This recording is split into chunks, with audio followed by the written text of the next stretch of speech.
Segera download yang Quran disebut oleh Tadabbur, Al-Quran, dia meraih tafsir dalam kebaikan. genggaman Dan contoh Anda. bulan Ramadan adalah bulan Al-Quran.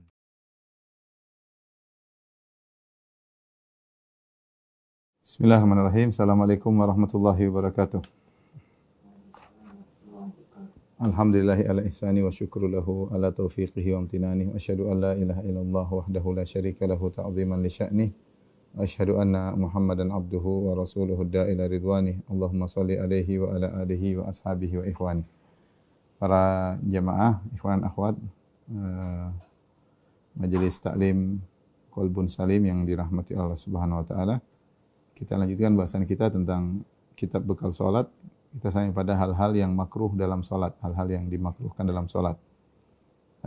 Ada beberapa atau hal-hal yang dimakruhkan dalam salat, di antaranya yang pertama menjulurkan kain dalam salat atau yang disebut juga dengan as-sadl ya. Dalam suatu hadis Rasulullah SAW melarang hal tersebut. Abu Hurairah radhiyallahu anhu bersabda, "Anna Rasulullah sallallahu alaihi wasallam naha 'anis sadli fi salat." Semuanya Rasulullah SAW melarang dari perbuatan sadl dalam salat, wa an yughatti ar-rajulu fahu, dan Rasulullah melarang seorang menutup mulutnya. Sadl yaitu menjulurkan kain ya dalam salat. Di sini ada beberapa pengertian apa sebab dilarangnya ya. Namun intinya seorang jangan sampai membiarkan kain atau baju atau sorbannya terjuntai hingga ke tanah ya. Yaitu seorang jangan sampai berlebihan dalam memakai sorban ya. Kemudian jangan juga berlebihan dalam memakai baju ya, sehingga bajunya tidak perlu sampai terjulur ke tanah. Adapun sebabnya, maka ada beberapa pendapat di kalangan para ulama kenapa dilarang ya. Seperti Hanafiyah ya, mereka mengartikan as-sadl yaitu menjulurkan baju atau pakaian tanpa mengenakannya di luar kebiasaannya. Al-Karhi menjelaskan maksudnya adalah seorang menggantungkan bajunya di bagian kepalanya atau bahunya tanpa mengenakannya dan biarkan ujung-ujungnya tergantung. Ini memakai baju tidak sewajarnya sehingga akhirnya ada kain yang terjulur.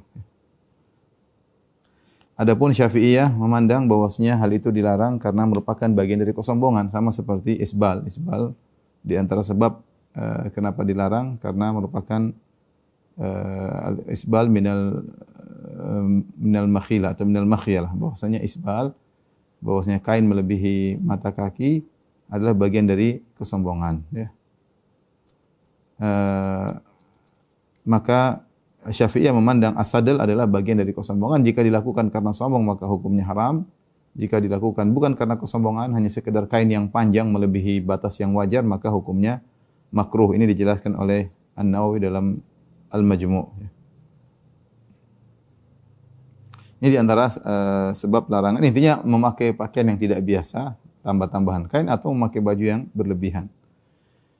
Larangan yang kedua atau makruh yang kedua, menutupkan suatu pada bagian mulut. Tadi kata kata Abu Hurairah, wa an yughatti ar-rajulu fahu. Ya, bahwasanya Rasulullah SAW melarang seorang laki menutup mulutnya. Ya. Dan ini juga ada beberapa pendapat di kalangan para ulama kenapa dilarang seorang menutup mulut ketika sedang salat ya. Ada yang mengatakan sebagai pendapat Maliki itu adalah sikap berlebih-lebihan dalam beragama dan tidak diajarkan dalam syariat. Kita salat, kita baca ya. Dan kita tidak perlu menutup mulut ya. Tidak perlu menutup mulut. Demikian juga ini berlaku menurut mazhab Syafi'iyah, berlaku bagi laki-laki dan wanita ya.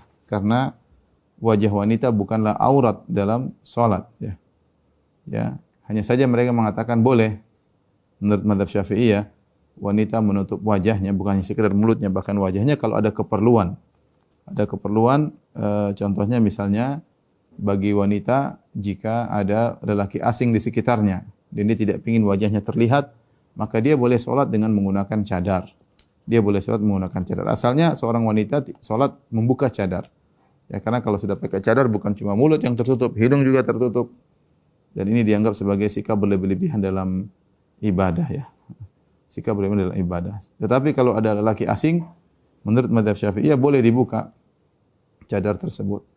Demikian juga bagi lelaki, kalau ada keperluan untuk menutup mulut seperti menguap, maka dia boleh tutup mulutnya. Hukum asalnya makruh seorang salat kemudian sambil menutup mulut enggak boleh.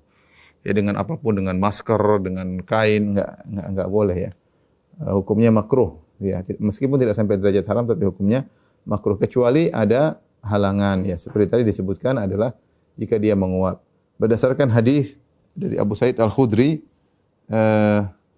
Rasulullah SAW bersabda, "Idza tasa'aba ahadukum falyumsik biyadihi." Jika salah seorang dari kalian menguap, maka jangan dia pegang dengan tangannya, dia tahan dengan tangannya. Fa inna syaitana yadkhul, karena setan bisa masuk.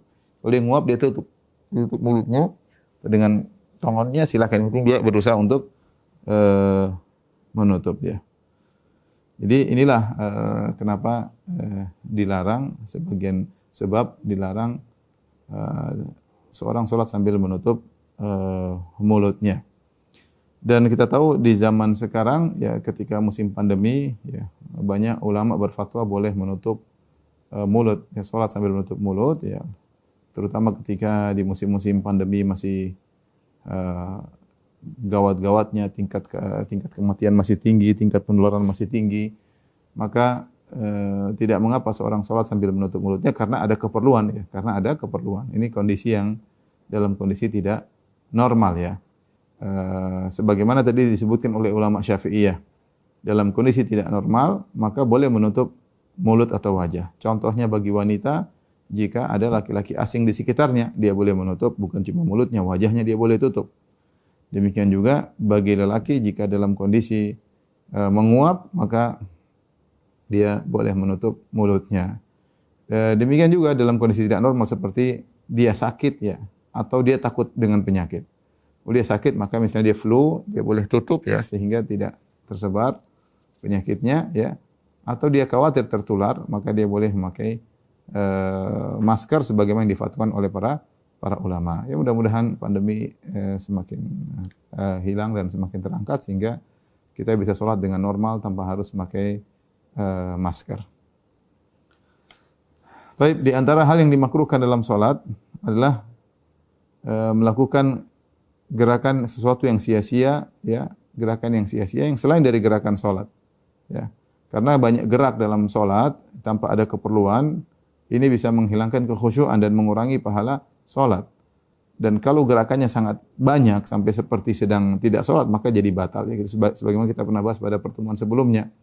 Kalau gerakan terlalu banyak, sehingga kalau orang lihat dari jauh seakan-akan dia tidak sholat, maka batallah sholat. Tapi kalau gerakan yang orang masih tahu dia masih sholat, tapi gerakan tersebut tidak ada manfaatnya dengan kemaslahatan sholat, maka hal ini mengurangi pahala sholat dan hukumnya makruh.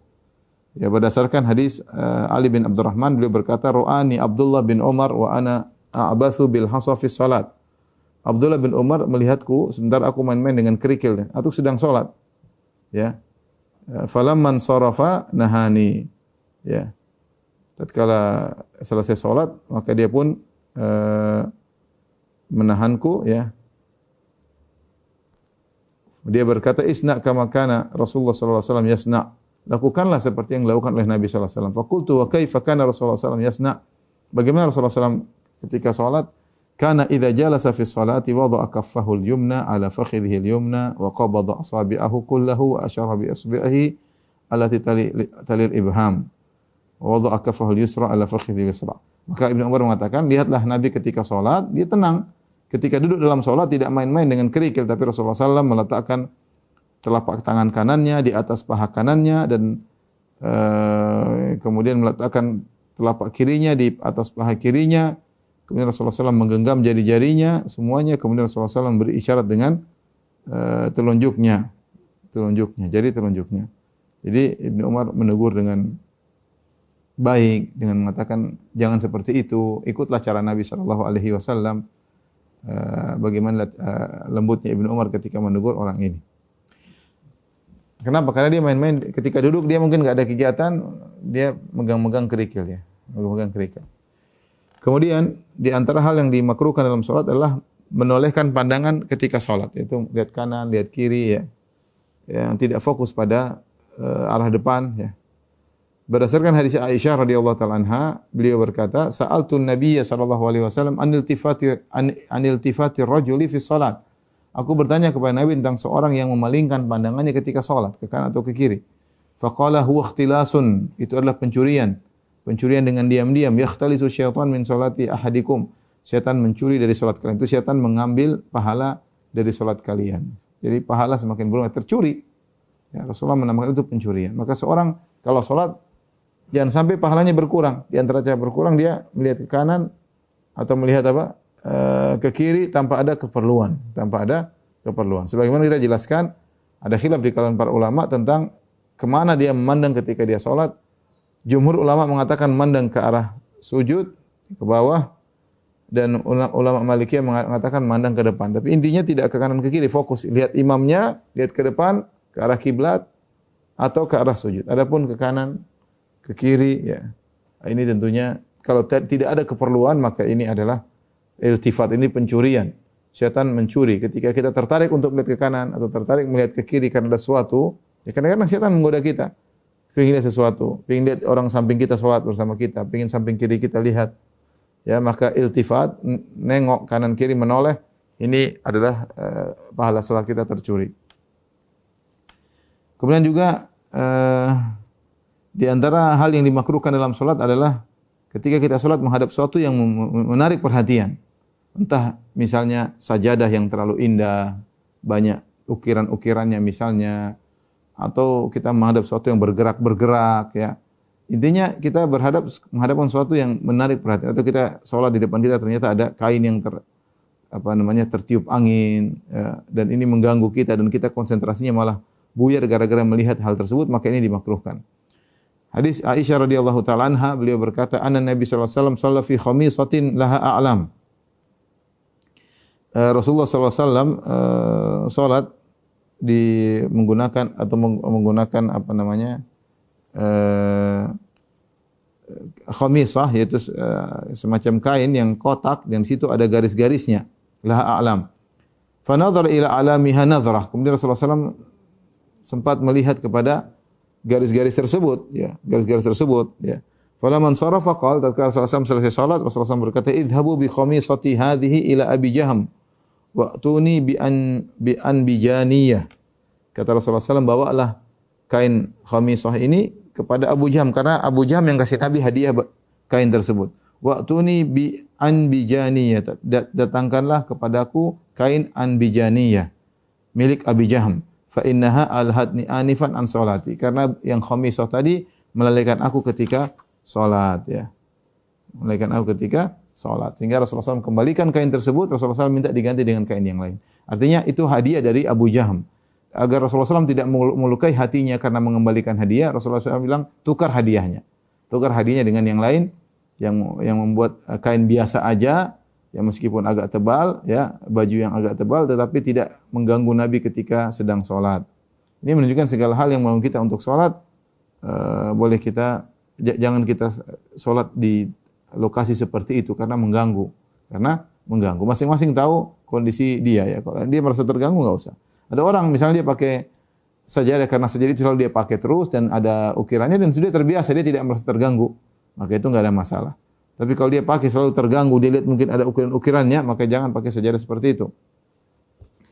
Demikian juga dalam hadis Anas bin Malik tentang kain tipis milik Aisyah yang menjadi penutup sisi rumah, itu semacam gorden. Nabi SAW bersabda, "Amiti anna kiramaki hadha, fa innahu la tazalu tusawwiruhu ta'ridu fi salati." Singkirkanlah kain dariku, sungguhnya gambar-gambarnya menggangguku dalam salatku. Intinya Rasulullah terganggu dengan ada hal-hal seperti itu. Kemudian antara hal yang dimakruhkan dalam salat adalah mendirikan salat ketika makanan telah dihidangkan. Kalau makanan sudah dihilangkan, maka seorang hendaknya makan terlebih dahulu. Berdasarkan hadis Aisyah radhiyallahu taala anha, beliau berkata, aku mendengar Rasulullah SAW bersabda, "La salata li hadrati ta'am, wala huwa yudafi'ul akhbathan." Tidak ada salat ketika makanan sudah hadir.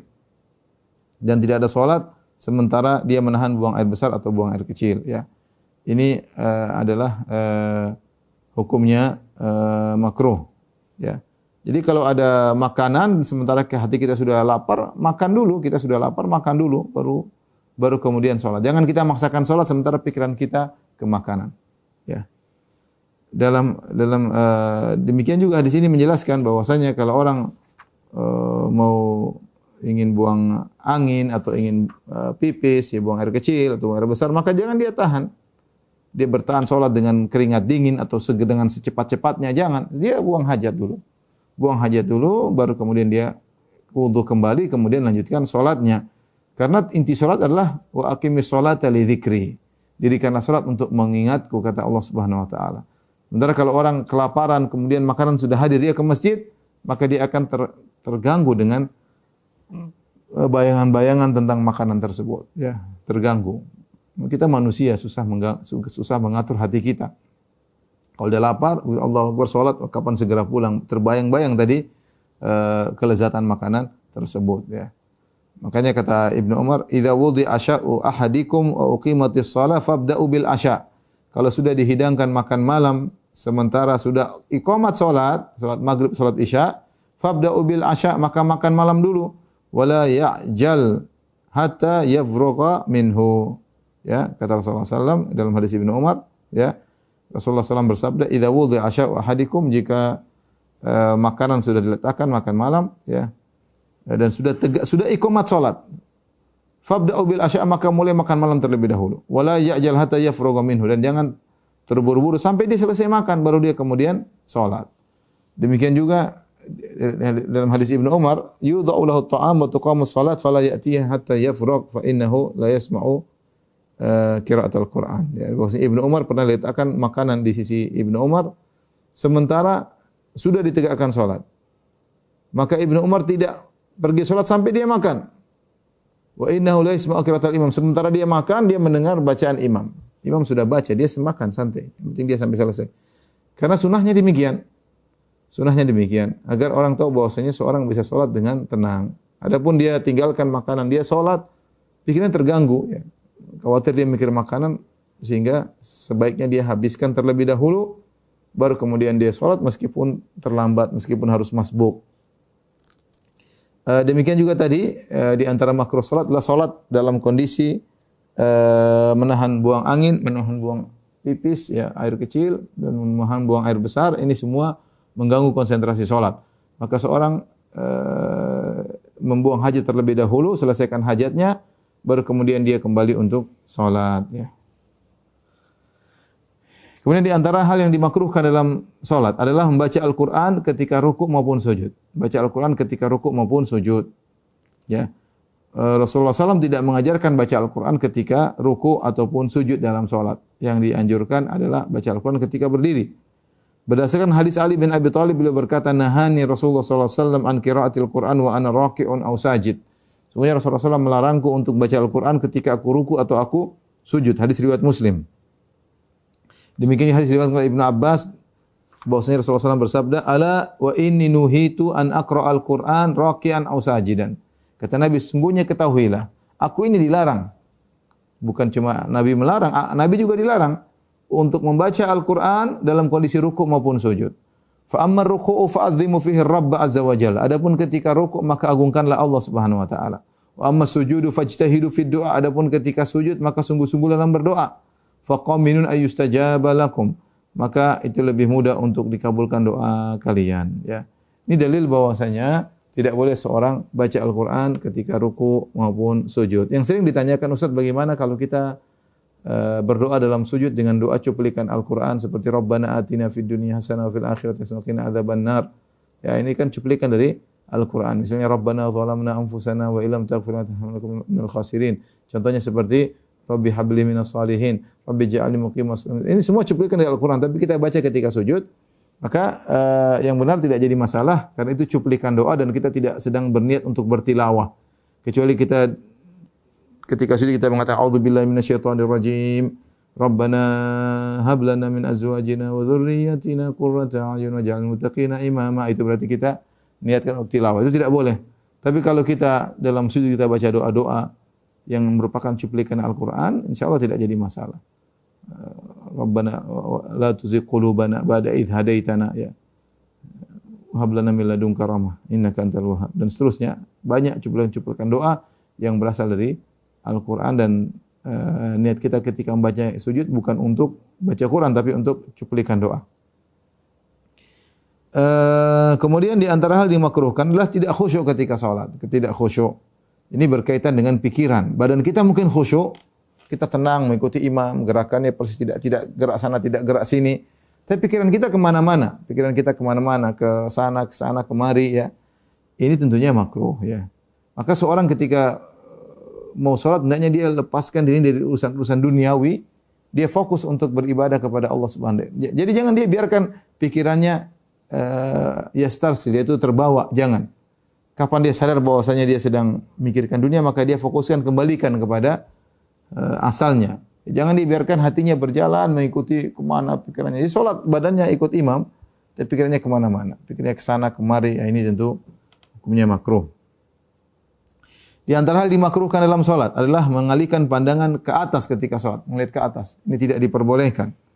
Jadi dimakruhkan bagi orang yang salat mengarahkan pandangan ke atas. Berdasarkan hadis riwayat Imam Anas bin Malik radhiyallahu anhu bahwasanya Rasulullah SAW bersabda, "Ma balu aqwamin yarfa'una absarahum ila as-sama'i fi salatihim." Ya, kenapa ada suatu kaum yang mereka mengangkat pandangan mereka ke arah langit dalam salat mereka ya. Disebut oleh para ulama untuk ketundukan ya. Jangan dilihat ke atas ya. Tidak sopan ya. Tidak sopan. Ya, ibarat kalau di hadapan seorang yang agung maka nundukkan ya, kita tundukkan kepala, tidak memandangnya. Ya, maka demikian juga ketika salat, seorang jangan melihat ke atas ketika sedang salat karena posisi dia sedang ruku, sujud, berdiri, maka jangan lihat ke atas. Fashtadda qauluhu fi dzalik ya. Sampai Rasulullah SAW semakin tinggi suaranya atau semakin keras perkataannya, beliau berkata la yantahunna an dzalika aw la tukhtafanna absaruhum. Hendaknya mereka berhenti dari perbuatan mereka salat sambil melihat ke atas, menunjukkan ketidaksopanan, atau bahwasanya mata mereka akan disambar, artinya akan dijadikan buta oleh Allah Subhanahu wa taala. Ya. Ini di antara hal yang jadi kalau orang salat jangan lihat ke atas. Ya. Demikian juga yang mungkin orang sering lupa ketika baca doa kunut. Jangan dia baca doa kunut, jangan. Memang kalau kita di luar salat iya kita melihat ke atas, tapi ketika dalam salat lain hukumnya. Seorang kalau doa kunut tetap lihat ke bawah, lihat ke depan, bukan lihat ke atas. Sebagian orang juga sami Allahu liman hamidah. Tidak. Jangan. Hukumnya makruh. Rasulullah SAW melarang dengan suara yang tegas. Kata Rasulullah SAW, la yantahunna an dzalik aw la tukhtafanna absar. Hendaknya mereka berhenti atau pandangan mereka akan disambar. Kemudian di antara yang dimakruhkan adalah meletakkan kedua tangan di pinggang ya. Annahuna an yusalli rajulu mukhtasiran. Nabi melarang seorang meletakkan kedua tangannya di pinggang ketika salat. Begini maksudnya, salat sambil begini. Enggak boleh tentunya. Enggak boleh beracak pinggang ya. Ini menyelisih sunnah, harusnya sunnahnya begini. Seorang ketika salat bukan begini. Yang berikutnya di antara yang dimakruhkan dalam salat menjalin jari jemari ketika salat. Ketika salat jangan kita salat sambil begini ya, enggak boleh. Enggak boleh, ini menjalin jari jemari. Berdasarkan hadis Abu Hurairah bahwasanya Rasulullah SAW bersabda, "Man tawadda'a thumma kharaja yuridu as-salata fa huwa fi salatin hatta yarji' ila baitihi fala taqulu hakadha." Ya'ni yushabbiku baina asabihi. Barang siapa yang berwudu kemudian dia berjalan menuju salat, maka sungguhnya dalam kondisi salat. Jika dia berwudu berjalan menuju salat, sungguhnya dalam kondisi salat sampai dia pulang ke rumahnya. Maka janganlah dia lakukan begini, kata Nabi. Kita saja dari rumah ke masjid enggak boleh sambil jalan begini. Kenapa? Karena Nabi fa huwa fi salat. Seorang berjalan dari rumah menuju masjid sendiri dalam kondisi salat. Makanya para ulama menulis tentang adabul masyi ila salat, tentang adab berjalan menuju salat. Kenapa? Karena ketika berjalan dengan menuju salat ini suatu kondisi yang spesial. Allah menganggap seorang sedang salat ketika berjalan dari rumah menuju masjid. Dia belum sampai masjid dia sudah dianggap dalam kondisi salat. Sehingga ada adab-adab tertentu harus diperhatikan. Di antaranya tidak boleh dia melakukan demikian. Karena dia dianggap sedang salat. Sampai dia kembali ke rumah atau sampai dia selesai salat. ketika Ibnu Umar ditanya tentang hal ini, beliau berkata, tilka salatul maghdubi alaihim. Itu adalah salatnya orang Yahudi. Di antara cara salat mereka dengan seperti ini. Dan Rasulullah tidak ingin kita menyamai mereka. Jika seorang menjalin jari jemarinya seperti ini, ketika sedang menuju ke masjid sudah dilarang, apalagi kalau sudah sedang sholat tentu lebih dilarang lagi. Dari sini kita bisa bagi bahwasanya kondisi menyela jari, menyalin jari. Kondisi pertama adalah ketika seorang keluar dari rumah menuju masjid. Makin tadi hukumnya makruh, dia sambil menuju masjid sambil tangannya begini. Ini hukumnya makruh, tidak boleh. Kemudian ketika sedang sholat, yang kedua ketika sedang sholat, lebih makruh lagi. Dan ini lebih utama untuk makruh. Sedang sholat kemudian duduk begini, berdiri sambil begini, ya, atau lagi gini, terus begini, iseng-iseng, ya ini tentu lebih makruh lagi. Kondisi ketiga yang dibolehkan adalah menjalin jari jemari setelah sholat. Kalau sholat sudah selesai, seorang Assalamualaikum warahmatullahi, Assalamualaikum warahmatullahi, kemudian dia begini, tidak jadi masalah. Tidak jadi masalah, karena sholat sudah selesai. Karena ilahnya jelas, kata Nabi SAW, fahuwa fi sholat. Dia sedang sholat. Maka sedang sholat tidak boleh seperti ini. Ketika sholat sudah selesai, seorang sudah mengucap Assalamualaikum warahmatullahi, Assalamualaikum warahmatullahi, maka tidak mengapa dia menjalin jari jemarinya. Dan ini pernah dilakukan oleh Nabi SAW. Nabi pernah menjalin jari jemari ketika sudah sholat. Abu Hurairah radhiyallahu ta'ala anhu dalam hadis yang dikenal hadis Dzul Yadain, Abu Hurairah berkata, "Shalla bina Rasulullah sallallahu alaihi wasallam ihda salatail asyi." Rasulullah SAW pernah salat salah satu salat zuhur atau asar, fa shalla bina rakaatain. Rasulullah SAW lupa sehingga Rasulullah SAW salat 2 rakaat. Tsumma sallama, kemudian Rasulullah SAW mengucapkan salam. Fa qama ila khashabatin ma'rudatin fil masjid. Kemudian Rasulullah SAW pergi ke sebuah kayu yang tergeletak di tengah masjid. Fattaka 'alaiha ka'annahu ghadban. Maka Rasulullah SAW bersandar kepada kayu tersebut seakan sedang marah. Wa wada'a yadahu al-yumna 'ala al-yusra. Kemudian Rasulullah SAW meletakkan tangan kanan di tangan kirinya. Wa syabbaka baina asabi. Rasulullah SAW menjalin jari-jarinya. Ini tapi Rasulullah SAW lakukan setelah salat. Rasulullah SAW kerjakan setelah salat, beliau sempat menjalin-jalin jarinya. Tapi ini tidak jadi masalah karena Nabi lakukan setelah salat. Yang dilarang adalah dari rumah menuju masjid atau ketika dalam salat. Di antara hal yang makruhkan adalah meludah ke arah kiblat atau ke arah kanan ketika salat. Ke arah kanan ketika salat.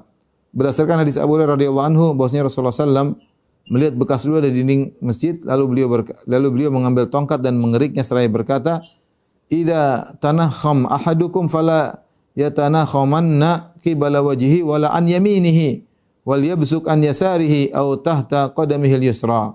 Jika salah seorang dari kalian meludah, ya, maka janganlah meludah ke depan wajahnya, jangan meludah ke depan dan jangan juga ke arah kanannya. Hendaknya dia meludah ke arah kirinya atau ke bawah ke kaki kirinya. Ini ada khilaf di kalangan ulama, apakah boleh seorang meludah ke arah depan atau ke arah kiblat meskipun di luar salat, atau larangan ini hanya berlaku dalam salat. Maka ada khilaf di kalangan ulama yang mengatakan kalau membuang ludah ke arah kiblat haram secara mutlak, tidak boleh. Ya, makruh secara mutlak. Ada yang mengatakan itu dalam kondisi salat karena seorang sedang berhadapan dengan Allah Subhanahu wa taala. Jadi kalau zaman dahulu karena di zaman Nabi masjid terbuat dari pasir, ya, maka tidak mengapa seorang misalnya harus buang ludah, dia buang ludah ke kanan tidak boleh, ke depan tidak, ke kiri tidak apa-apa, dia tutup dengan kakinya. Karena terbuat dulu dari tanah, ya. Sekarang alhamdulillah kalau seorang harus buang ludah dia pakai tisu, dia bisa buang simpan sebagaimana yang dimudahkan, ya. Sekarang zamannya mudah, ada tisu kita bisa buang ludah, tidak harus kita buang ke depan, tidak harus kita buang kanan, kita ambil kita kemudian simpan. Kemudian di antara hal yang makruh adalah menyingsingkan lengan baju atau celana dan mengikat rambut ketika sholat. Dimakruhkan bagi orang yang sedang sholat melipat lengan bajunya seperti gini. Nggak boleh, ya. Atau menahan rambutnya yang panjang, kemudian dia tahan, dia kondek. Ya. Sebagaimana hadis diriwayatkan oleh Ibn Abbas, umiran Nabi sallallahu alaihi wasallam an yasjuda ala sabati a'dha wa la yakuffa sya'ran wa la thawban. Rasulullah SAW diperintahkan, ya, untuk sujud dengan anggota tubuh yang 7 dan tidak menahan rambut ataupun baju. Jangan ditahan rambut, biarkan baju jangan ditahan gini, biarkan dia terjulur. Dalam hadis Ibnu Abbas, annahu ra'a Abdullah bin al-Harits yusalli wa ra'suhu ma'qusun min wara'ihi faqama faja'ala yahulluhu. Ibnu Abbas melihat ada seorang namanya Abdullah bin Harith, dia salat sambil mengikat rambutnya. Ya, sambil mengikat dipilin atau dikepang di bagian belakangnya. Faja'ala yahulluhu, maka dia sambil salat dibuka kepangnya, dibuka ikatannya oleh Ibnu Abbas. Dia sedang salat dilepasin. Ketika dia sudah selesai salat, dia pergi menuju kepada Ibnu Abbas. Dia mengatakan, "Malaka wa ra'si? Apa urusanmu dengan kepalaku? Aku sedang salat kok lepas rambutku?" Faqala inni sami'tu Rasulullah sallallahu alaihi wasallam yaqul innama mathalu hadza mathalul ladzi yusalli wa huwa maktuf. Perumpamaan orang yang salat seperti ini seperti orang salat dalam kondisi maktuf, yaitu rambutnya terikat dan berada di bawah imamahnya, ya. Jadi Rasulullah tidak suka cara salat seperti itu. Maka di antara kesalahan sebagian orang ketika mereka salat, mereka ngikat rambutnya atau mereka melipat baju dan celananya. Imam Nawawi berkata, "Ittafaqal ulama ala nahyi an salati wa thubu mushammarun aw kummuhu aw nahwuhu aw ra'suhu ma'qusun aw mardudun sya'ruhu tahta imamatihi aw nahwi dzalik." Kata Imam Nawawi, sepakat para ulama ketika seorang salat kemudian bajunya dilipat ya, atau yang semisalnya, atau kepalanya diikat ya, atau dia pakai sorban, rambutnya dimasukkan dalam sorban baru dia pakai. Jadi rambutnya dimasukkan dalam sorban baru dia pakai. Rambutnya ditahan dalam sorban. Kalau orang pakai sorban, rambutnya dimasukkan dalam sorban, tapi harusnya dilepas aja ya. Wa kullu hadza manhiyun anhu, kata An-Nawawi, ini semua dilarang. Bittifaqil ulama, dengan kesepakatan para ulama, wa huwa karahatu tanzih, tapi hukumnya makruh, tidak sampai haram. Falau shalla kadzalik faqad asha'a wa sahhat salatu. Kalau ada orang salat seperti itu, salatnya makruh namun tetap sah. Jadi seorang jangan melinting rambutnya, jangan melinting lengan bajunya atau lengan celananya, tidak perlu ya. Adapun hikmahnya kenapa? Sebab Allah mengatakan bahwasanya seorang salat yang biasa-biasa saja ya, seakan-akan rambutnya tidak mau kena pasir. Kalau zaman dulu kan pakai pasir, pakai tanah. Sehingga dia taruh rambutnya di atas, dia masukkan, kemudian seakan-akan rambutnya tidak mau kena pasir. Dan ini adalah bentuk seperti agak kesombongan ya. Atau ketika dia salat, dia tidak ingin ketika sujud rukuk misalnya sujud kemudian ininya kena pasir. Ya, dia tidak mau. Sehingga dia linting, maka ini tidak perlu ditahan-tahan. Seorang salat wajar saja, sewajarnya, maka jangan dilipat-lipat. Adapun hukum ini ada khilaf di kalangan para ulama mengenai hukum mengikat rambut atau misalnya meletakkan rambut. Apakah berlaku juga bagi wanita? Ya, karena kita tahu wanita memerlukan untuk mengikat rambut mereka. Ya, apakah ketika dia salat, dia hendaknya membuka kondenya atau dia lepaskan rambutnya? Maka yang benar wallahu a'lam bishawab, ini hanya berlaku bagi laki-laki. Karena wanita memang mereka pakai jilbab sehingga memang rambutnya tertutup memang dari awal. Rambutnya tertutup dan mereka tidak, beda laki-laki memang rambutnya hendaknya terbuka. Kalau perempuan maka tidak mengapa kalau dia konde rambutnya atau dia pilin rambutnya atau dia ikat, maka tidak perlu dilepas. Sebagaimana dalam hadis Ummu Salamah bahwasanya wanita yang mengkondek rambutnya atau memilin rambutnya, memintal rambutnya ketika dia mandi junub tidak perlu dia lepas, yang penting air masih mengenai kulit kepalanya. Tidak harus dia lepas kondekan rambut tersebut. Maka demikian juga dalam salat, wanita memang asalnya kalau tidak diikat rambutnya dia mungkin gerah ya, rambutnya ke sana kemari dia gerah, rambutnya panjang dan memang dia tertutup. Jadi pendapat tidak boleh mengikat rambut yang lebih kuat adalah hanya berlaku kepada laki-laki. Adapun perempuan tidak jadi masalah. Baik, kita lanjut sekarang pada pembahasan berikutnya. Kalau tadi makruhatus salat, sekarang kita bahas tentang kesalahan-kesalahan yang sering terjadi. Kesalahan-kesalahan yang terjadi ketika sedang salat, ya. Di antara kesalahan-kesalahan yang pertama adalah dilakukan oleh masyarakat, yaitu berniat melafalkan niat dengan keras, usolli fardhu dhuhri. Kalaupun kita memilih pendapat ulama Syafi'iyah mutaakhirin yang mengatakan dianjurkan untuk melafalkan niat, kita telah rajihkan, telah kita pilih pendapat yang kuat bahwasanya hal tersebut tidak disyariatkan karena ribuan sahabat tidak seorang pun ada yang melafalkan niat dan Nabi melakukan ribuan ibadah, tidak sekalipun Nabi pernah mengatakan usolli nawaitu, tidak pernah. Rasulullah salat sudah sekian banyak dilihat oleh para sahabat. Tidak pernah Rasulullah sekalipun mengatakan usolli nawaitu. Jadi yang benar tidak perlu. Tapi sebagian ulama Syafi'iyah mengatakan dianjurkan supaya orang tidak lalai ketika mau salat. Sehingga dia perlu mengkokohkan hatinya dengan ucapan. Dia perlu mengkokohkan hatinya dengan ucapan dengan mengucapkan usolli fardhu dhuhri al usolli fardhu asri. Nah, kalau kita memilih pendapat ulama Syafi'iyah yang boleh mengucapkan niat, maka janganlah ucapkan dengan keras-keras. Jangan usolli fardhu, karena tujuannya bukan, ingat, tujuan ulama Syafi'iyah ketika menganjurkan untuk melafalkan niat bukan untuk memberitahukan tangga kanan atau tangga kiri, tapi agar kita kokoh niat kita dalam hati. Maka ketika untuk kokoh tidak perlu kita keras-keras. Kita ucapkan dengan lirih, yang penting niat kita sudah kokoh, itu sudah cukup. Karena sebagian orang benar-benar keras, sholli fardhu dhuhri, benar-benar keras. Enggak perlu, enggak perlu. Temanmu juga sudah tahu kau salat zuhur, tidak perlu kau kasih tahu ya. Jadi di antara kesalahan adalah melafalkan niat dengan keras. Dan kalau kita bilang melafalkan niat sendiri sudah bermasalah, apalagi melafalkannya dengan keras. Kemudian di antara hal yang merupakan kesalahan banyak terjadi adalah tidak menggerakkan lidah ketika membaca Al-Quran, takbir dan zikir-zikir salat. Ya, semuanya dibaca dalam hati. Ini kesalahan. Ya. Yang benar bahwasanya zikir-zikir dalam salat dilafalkan. Allahu Akbar dilafalkan. Bahkan ulama mengatakan kalau seorang mampu untuk berbicara dan dia hanya diam aja, takbiratul ihram, salatnya tidak sah. Salatnya tidak sah. Dia harus melafalkan. La yasih illa bin nutq. Kata Imam Syafi'i, tidak sah salat kecuali dengan ucapan Allahu Akbar, dengan ucapan Allahu Akbar. Maka ingat, seorang ketika membaca doa ruku, doa sujud, duduk di antara dua sujud, baca Al-Fatihah, semuanya dengan melafalkan lisan, menggerakkan lisan. Jangan menjadikan apa yang di hati sebagai patokan, karena hati kita ini isinya macam-macam. Hati kita ini isinya macam-macam, tidak bisa kita jadikan patokan.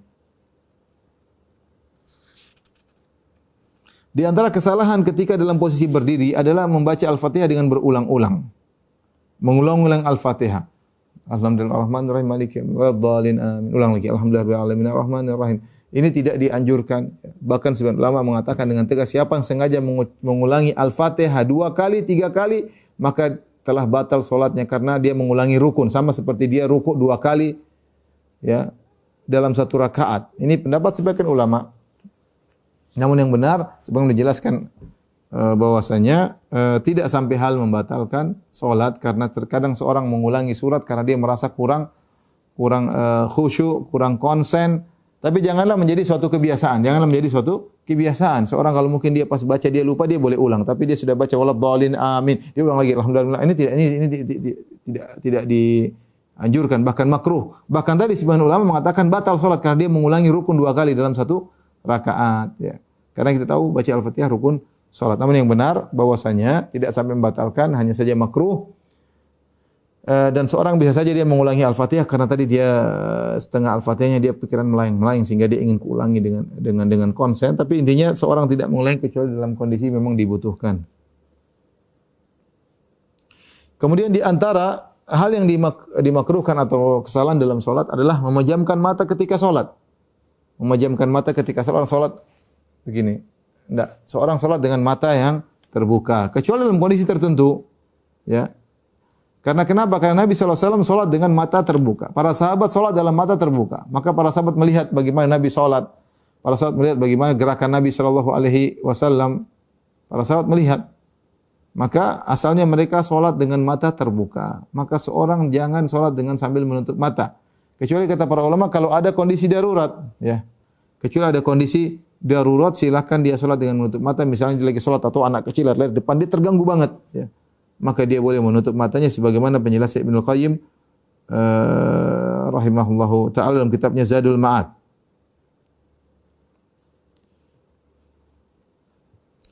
Ibnu Qudamah meriwayatkan, ya, Ibnu Qudamah berkata, "Wa yukrahu an yughmidha 'ainaihi fi shalat."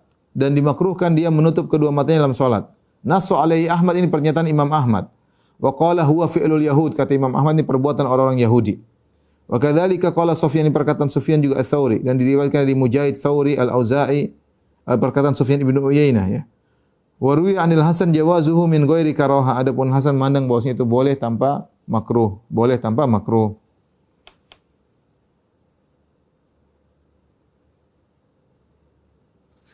Tetapi kalau ada gangguan seperti kata Ibnu Qayyim rahimahullahu taala, seorang boleh menutup matanya. Saya bacakan praktek Ibnu Qayyim, ya. In kana taftihal ain la yukhillu bil khusyu' fa huwa afdal. Jika membuka mata tidak mengganggu kekhusyuan maka itu lebih afdal. Wa in kana yahulu bainahu wa bainal khusyu', kalau ternyata membuka mata menghalangi kekhusyuan karena ada sesuatu yang ganggu di hadapan mata, lima fi qiblatihi minaz zakhrafah, karena di depannya di arah kiblatnya ada hiasan-hiasan, kemudian ada tazwik, ada lorong-lorong misalnya, ya. Hal yang lain mengganggu hati, au ghairi mimma yushawwishu alaihi qalbahu, yang mengganggu kekhusyuan hatinya, fa hunalika la yukrahu taghmid qat'an, maka dalam kondisi demikian tidak mengapa dia menutup matanya. Ya. Wal qaul bistihbabi fi hadzal hal aqrabu ila usul syara' wa maqasid min qaul bil karahah. Bahkan kalau dalam kondisi kita terganggu, kita nutup mata itu lebih dianjurkan. Karena tujuan kita adalah khusyuk. Ketika kita buka mata ternyata gangguan anak-anak sini, ada hewan dari luar sana, ada pemandangan, ada orang lewat banyak, kita tutup mata itu lebih khusyuk, maka lebih afdal. Tapi hukum asalnya jangan tutup mata, karena itu sebagaimana kata Imam Ahmad, perbuatan orang-orang Yahudi.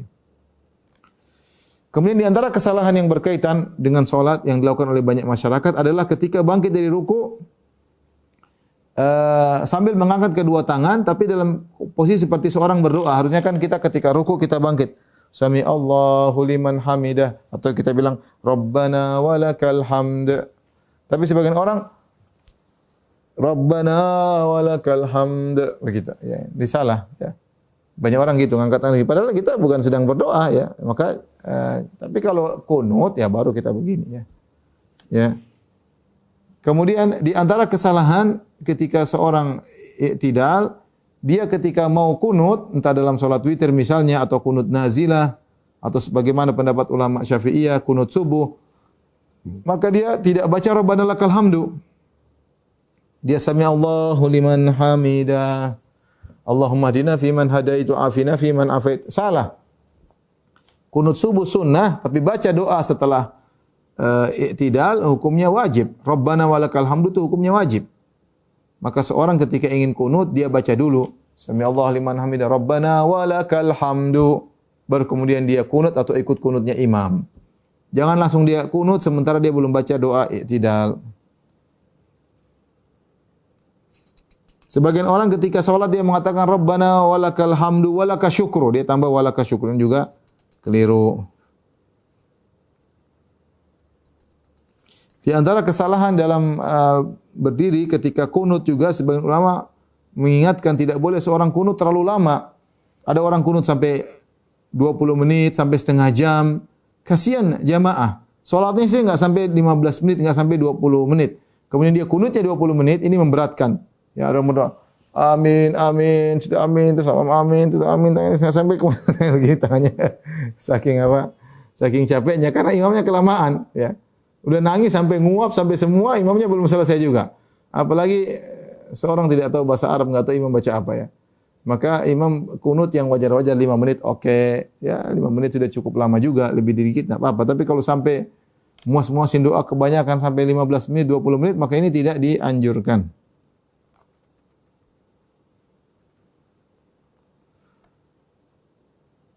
Karena kalau sudah terlalu lama, konsentrasi makmum sudah buyar.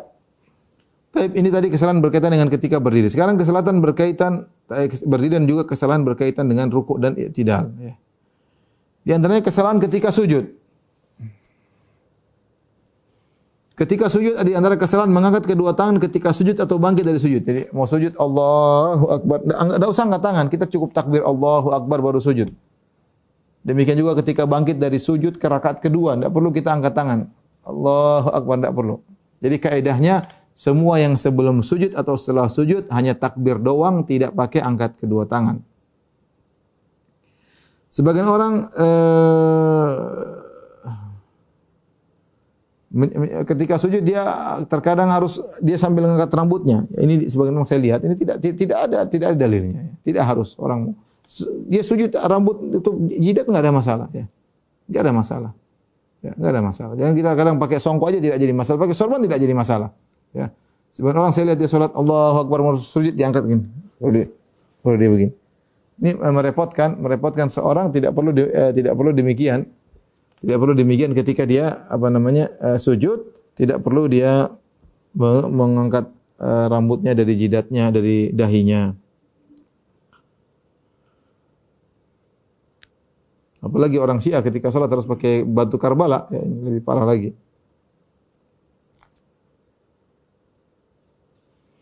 Rasulullah SAW pernah salat di atas hasir, sebagaimana hadis Anas bin Malik, ala hasirin lana qalis wadda min tulil mukth.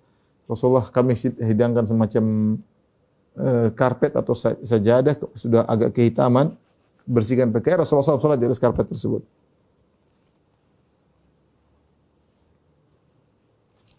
Kemudian di antara kesalahan dalam sujud, ya, ketika orang sakit salat dalam kondisi duduk, ketika dia sujud dia kasih isyarat sudah cukup begini, kasih isyarat. Ya, tidak perlu kemudian dia ngambil sesuatu, dia ambil sajadah boleh tempel di jidatnya begini. Tidak perlu. Ya, saya pernah lihat orang salat seperti itu.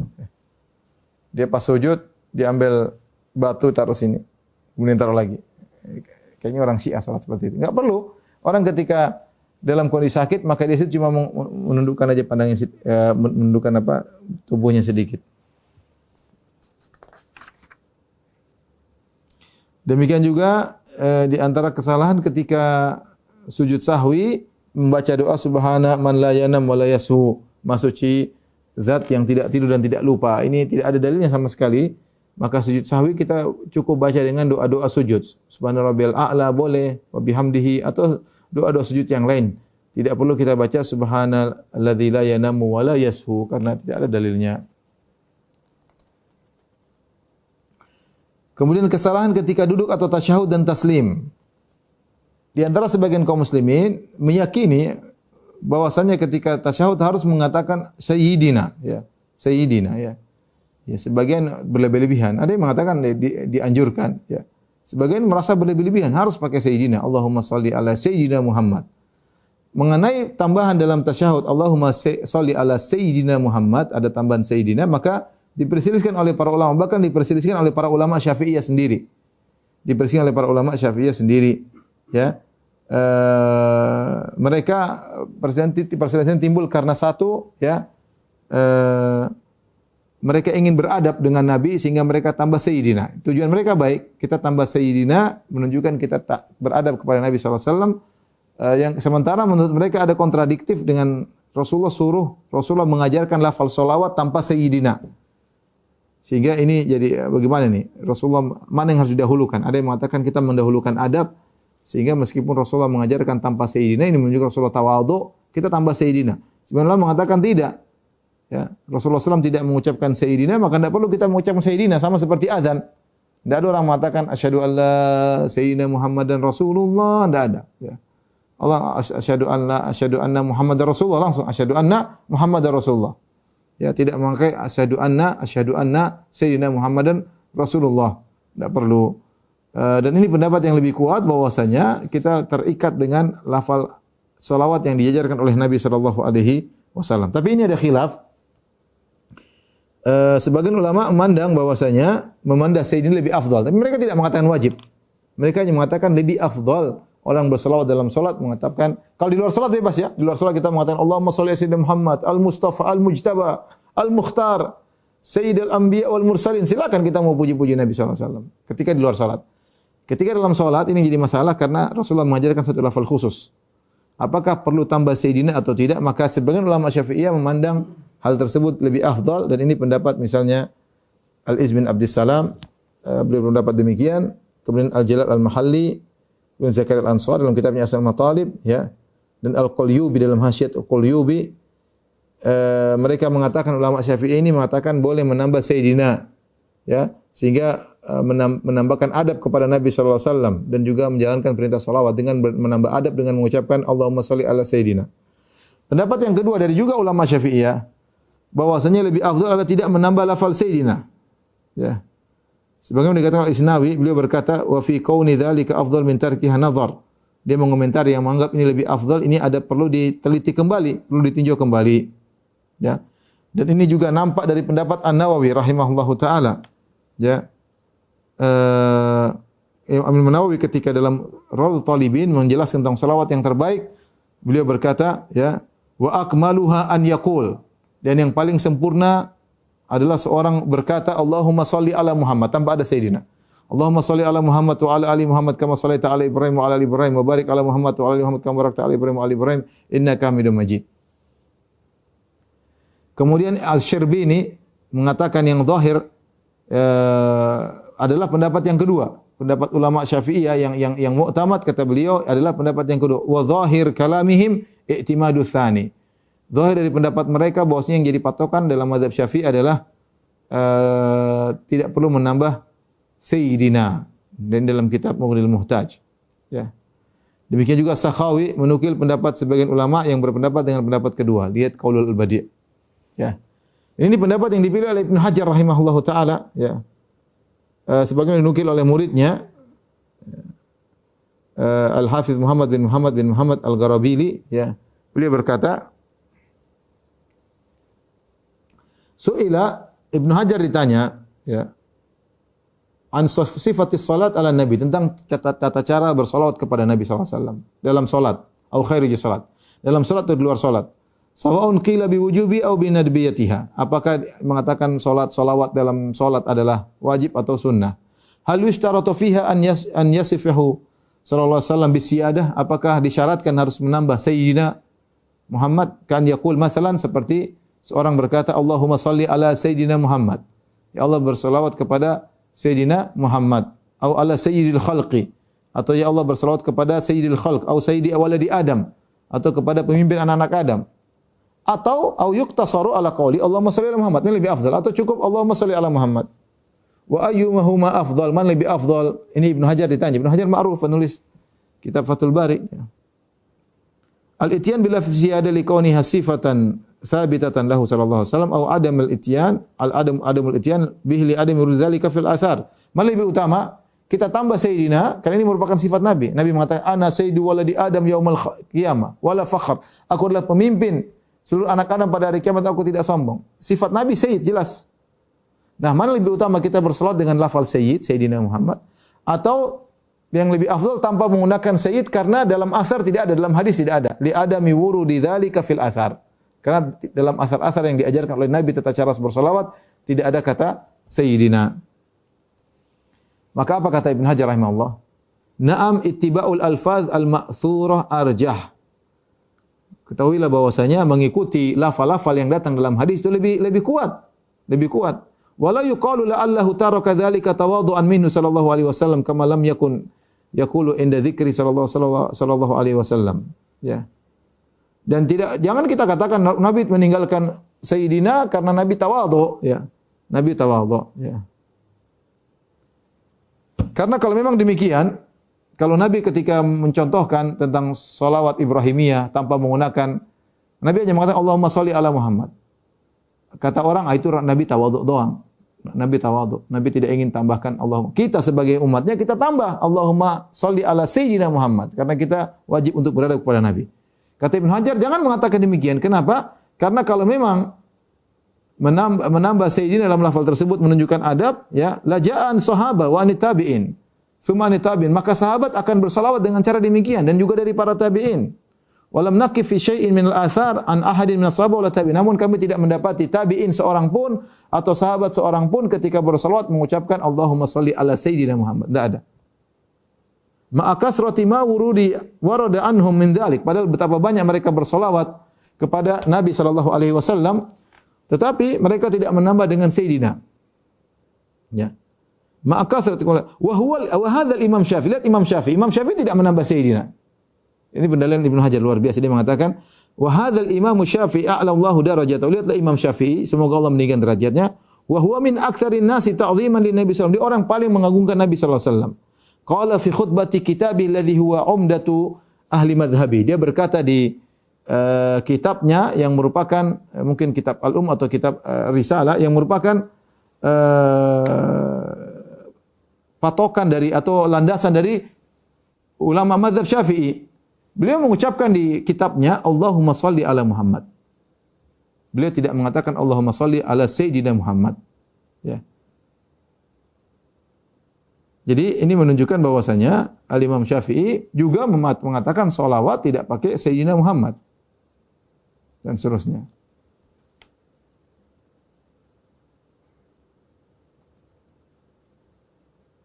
Kemudian juga dia mengatakan waqad aqadal qadhi Iyad baban fi sifati salat ala Nabi sallallahu alaihi wasallam. Sungguhnya al-qadhi Iyad telah membuat dalam bukunya Syifa sebuah bab, kitab Syifa, dalam sebuah bab tentang sifat bersolawat kepada Nabi sallallahu alaihi wasallam.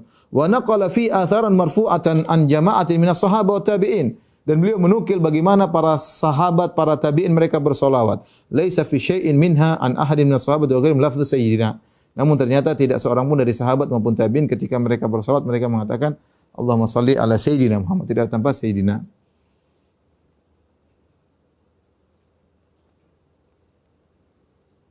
Wal mas'alah masyhurah. Kemudian beliau berkata lagi, dan perkara ini perkara yang masyhur dalam kitab-kitab fikih.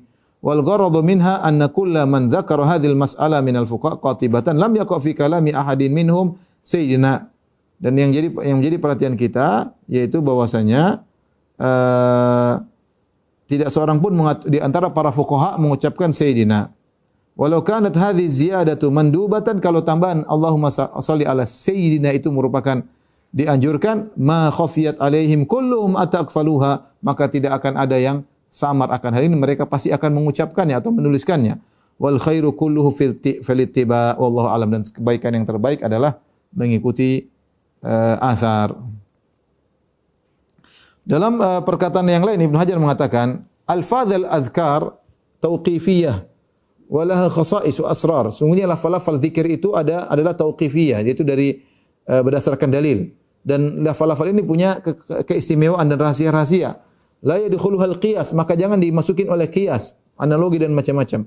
Fatajibul muhafazatu ala lafdhil ladzi warad bihi, dan hendaknya seorang berusaha menjaga lafal sesuai dengan yang datang dalam athar. Wa hadza ikhtiyarul Maziri, dan ini pendapat dari ulama yang bernama Al-Maziri, qala fayuktasaru fi al-lafdzil warid bi hurufihi. Seorang berusaha berzikir dengan lafal yang datang dari Nabi sallallahu alaihi wasallam. Ya.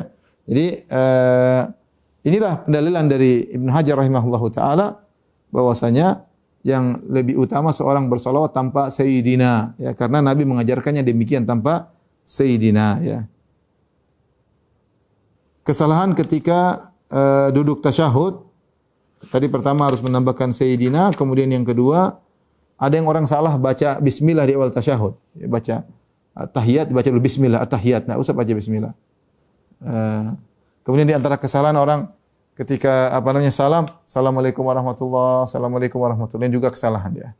Banyak orang seperti itu.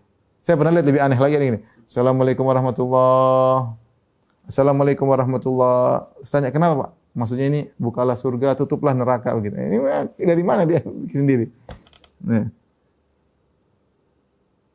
Ini di antara, demikian juga ada yang ketika salam mengucapkan as'alukal fauzal bil jannah. Ya Allah, aku mohon mendapatkan surga. Atau as'alukan najat minan nar, aku mohon berlindung dari neraka. Ini semua tambahan yang tidak dicontohkan oleh Nabi sallallahu alaihi wasallam, dan Nabi sallallahu alaihi wasallam mengatakan khairul huda Muhammadin sallallahu alaihi wasallam, sebaik-baik petunjuk-petunjuk Nabi sallallahu alaihi wasallam.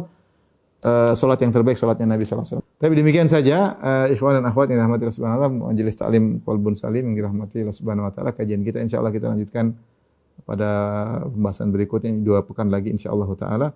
Kurang lebihnya saya mohon maaf. Wabillahi taufiq wal hidayah. Assalamualaikum warahmatullahi wabarakatuh.